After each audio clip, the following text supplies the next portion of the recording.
Magsama-sama na kayo dyan sa DOJ. Mag 500 na utak pa kayo, hinahamon ko kayo. Sige, subukan nyo akong kunin. Akong akala nyo wala kayong pananagutan ha. Hindi kayo dyan forever. Pag natapos na ang inyong panahon, babalikan ko kayong lahat. Ididimanda ko kayo lahat ng malicious prosecution. Pagbabayarin ko kayo ng danyos, itaga nyo yan sa bato. O, ano naman yung isa dyan na ako daw ay flight is evidence of guilt. Ulol! Flight daw is evidence of guilt. Kaya ikaw, bago mo linisin ang dungis sa iba, tignan mo muna yung putik sa mukha mo. Putik na mukha yan, di ba? O, di ba? So, aminin mo ngayon sa bayan. Estudyante mo, di ba? Huwag kang peke na I don't remember. At saka hindi kami naniniwala sa accent mo. Bicolana ka, day. Ano ka ba? Saan mo ba kinuha yung peke mong accent na yan? Okay.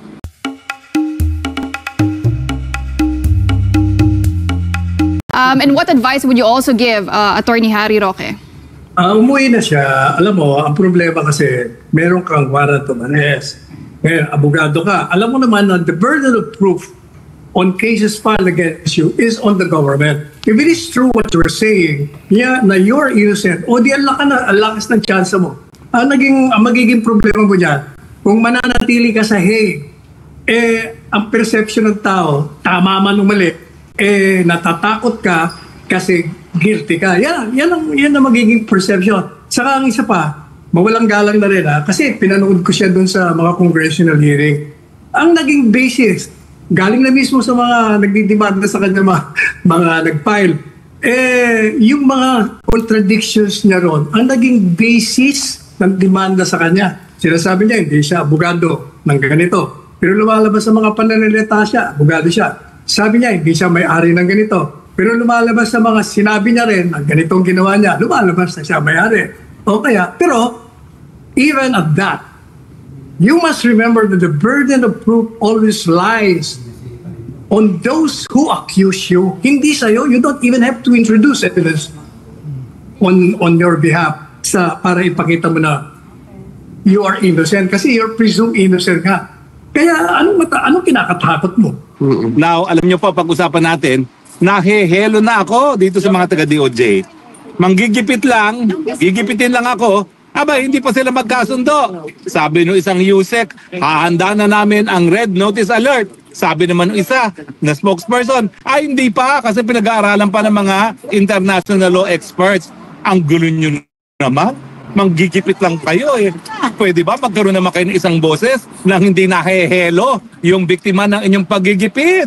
Hindi ko tuloy alam kung kayo matatakot o matatawa sa inyo, no? Dahil panggigipit na lang, hindi nyo pa alam kung anong gagawin. But in any case, alam nyo po, wala kayong magagawa. Okay? Kung kayo'y nag-aral ng international law sa inyong law school, pareho naman kayong abogado, alam nyo po na kapag merong pending asylum petition, merong non-refuma. Kahit ano pang kunin yung red notice alert dyan, manigas kayo, hindi nyo makukuha habang nakabindin itong asylum neto dito sa Netherlands. At syempre, dahil walang kakwenta-kwenta yung resolution laban sa akin na nagsampa ng kaso na non-bailable, siguradong magagrant po yan.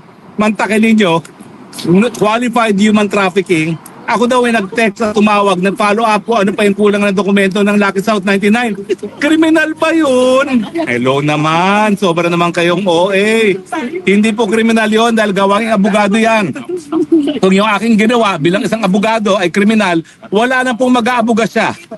At ang delikado po dyan, lahat po ng tao na may haharaping demanda, lalo na mga non-bailable, wala na po silang makukuhang abogado dahil ang abogado matatakot na baka pati sila madawit. Ang katotohanan po niyan ganito. Noong ako ay kinontempt ng Kongreso, akala nila mapapadeport nila ako, mapapakancel nila ang aking passport. Mga kulang talaga sa katalinuhan yung mga Huwad Committee na yan. Paano ka naman mapapauwi, balido yung passport? Siyempre, kailangan makancel ang passport. Hindi nagbabasa ng passport law. Yung passport law, ako staff member pa sa Kongreso, hindi pa ako naging congressman noon. Isa na ako doon sa sumulat ng passport law. Hindi po yan po pwede makancel na walang court order. Nung na-realize nila, mahabang panahon na nakalipas na hindi nila ako makukuha dahil dun sa congressional warrant of arrest na yan, sabi nila, taniman ng kaso. Kaya, Nobyembre na naghain ng supplemental complaint affidavit. Ibig sabihin, hinabol talaga. At ang pakay talaga nila ay magkaroon ako ng kaso nang sa ganun, makancel nila ang passport at mapauwi ako at makulong kasama ng mga ordinaryong mga individual na matagal na panahon na walang piyansa kasi non-bailable yan. Well, sorry na lang kayo dahil kayo rin ang nagsabi nung na 17 of March, 17 of March ba yun o April? Kailan ba tinala si tatay? Dinala si tatay 11. Kayo rin nagsabi ng 17 March na ipapakanselan yung passport ko. Kaya nga, minabuti ko na, at sabi pa nga ni Inday Sara, sasamahan pa kita kung kinakailangan na humingi ng asylum dahil kapag na-cancel ang passport, liable ka na for summary deportation as a illegal alien. Kasi ikaw ay unregistered alien dahil kinakailangan ng valid na passport bago makapasok. Kapag ikaw ay asylum seeker, hindi ka po pwedeng unang ma-deport dahil wala kang papeles. Pangalawa, hindi ka po pwedeng ma-extradite kahit anong dahilan hanggang hindi pa tapos ang nakabinbin na asylum. Now, ngayon nga pala po ay World Refugee and Asylum Seeker Day. So pinagdiwang ng buong mundo itong karapatang pantao na humingi ng asylum para sa mga taong ginigipit dahil sa kanilang mga paniniwalang politikal o mga iba't ibang mga bagay pa. Sa akin naman po, halata naman po, no?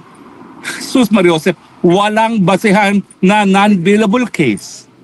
Ang gusto nila, mapatahimik ako dahil ang laki-laki ng bunganga ko na non-stop yung aking bangag. Hindi lang bunganga, may mga dance moves pa ngayon. Inggit lang kayo sa mga dance moves to. Di sumayaw na rin kayo. Join us in bangag. Complete with the facial expression. Bangag. Diba? Ay, hindi pa yan, ha? Ngiwi.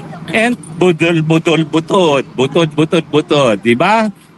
Well, alam niyo po, magsama-sama na kayo dyan sa DOJ. Mag 500 na utak pa kayo, hinahamon ko kayo. Sige, subukan nyo akong kunin. Dahil nakaukit po yan, karapatang pantao po yan. Lalong-lalo na kung obvious na obvious yung ginawa ninyo na walang kaebidensya, dinawit nyo ako. Akong akala nyo wala kayong pananagutan, ha? Hindi kayo dyan forever. Pag natapos na ang inyong panahon, babalikan ko kayong lahat. Ididimanda ko kayo lahat ng malicious prosecution. Pagbabayarin ko kayo ng danyos, itaga nyo yan sa bato dahil sa ginawa nyo sa akin at sa aking pamilya. Walang forever. Weather lang yan. Bilugan daigdig. Kaya wag kayong maging lasing sa kapangyarihan na akala nyo never kayo magkakaroon ng pananagutan. Makakahabol po ang gulong ng katarungan sa inyong lahat. Diba?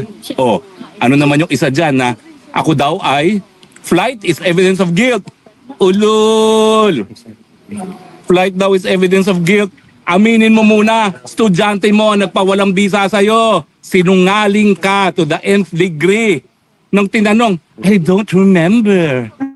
Don't remember. Part-time teacher ka lang dyan sigurado ko, konti lang mga na-handle mo mga estudyante. Hindi mo malalaman kung sino estudyante mo naging judge.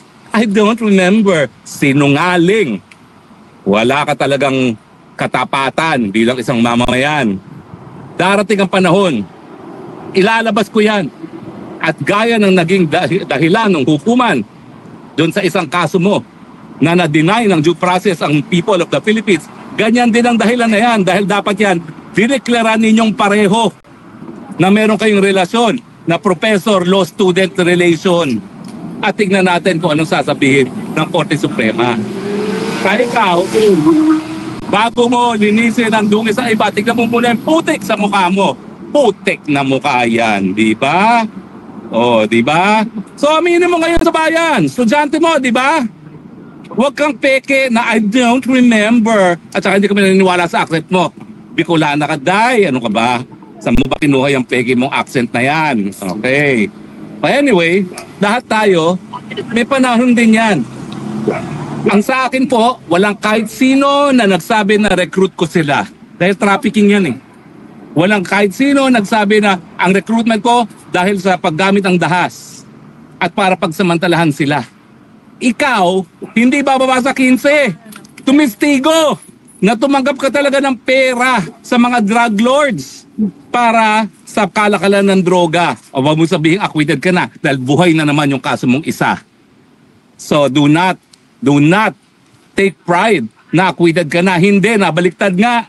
Dahil nawala ng due process ang people of the Philippines. At titignan natin talaga sa takdang panahon. Kaya I advise you, tumahimik ka na lang dahil ako naman, hindi kita winawakwakan, okay? Pero kapag hindi ka talaga tumahimik, nako, baka mapilitan pa ako maghain ng formal na reklamo para malaman ng taong bayan kung talagang estudyante mo nga yung nagpawalang bisa sa'yo. Sinungaling ka. Anyway, sensya na kayo. Medyo emotional. Pero, on World Refugee Day, sinasabi ko lang po sa DOJ, gawin niyo po ang inyong trabaho. Give it your best shot. Pero pasensya na po kayo. I'm in my home court of international law. Alam ko po ang batas ng international law. Kaya good luck na lang sa inyo. Mapapahiya lang po kayo. Okay? Mapapahiya lang kayo. At siyempre naman, dahil hindi naman talaga kayo nagbibigay ng katarungan sa taong bayan, bumalik na naman ang lantarang mga krimen sa lipunan na wala naman nalilitis. Ibig sabihin, natutulog na kayo sa pansitan dyan sa DOJ. Sige na nga, pagkaabalahan nyo ako nang sa ganun naman kahit papano, ma-justify yung mga sweldo nyo dyan. Ano bang ginagawa nyo dyan? Ang daming seryosong krimen, ang palagi yung hinahabol yung tao na talaga namang isang basa lang sa resolusyon. Ang gagawin ko po, ipapublish ko sa Facebook ko yung mga excerpts. Etong reklamo kay Harry Roque. Etong sagot ni Harry Roque. Ang susunod na, kaya kakasuhan namin sa Harry Roque. Ganun po yung resolusyon. Pwede ba yun? Wala explanation kung bakit ako nadawit na non-bailable, samantalang isa sa pinaka-importante karapatang pantao ay ang karapatan ng kalayaan. Sinasabi ko lang po ngayon yan dahil ngayon nga po is World Refugee and Asylum Seeker Day. Kung ikaw po talaga ay ginigipit gaya ko, itong pagkukuha ng asylum at pagiging refugee, this spells the difference between life and death. Bakit sa tingin nyo? Hahayaan nila ako mabuhay sa laki ng aking bunganga, sa pikon, yung bangag na yan? Hindi ko man sinasabi na conclusive bangag na siya sa pamamagitan ng hair follicle test. Kaya manigas kayo sa pikon. Dahil kahit anong gawin yung red notice dyan, hindi ako titigil ng bangag. Ngiwi. Butod. Yan. So manigas na kayo dyan, okay? And then,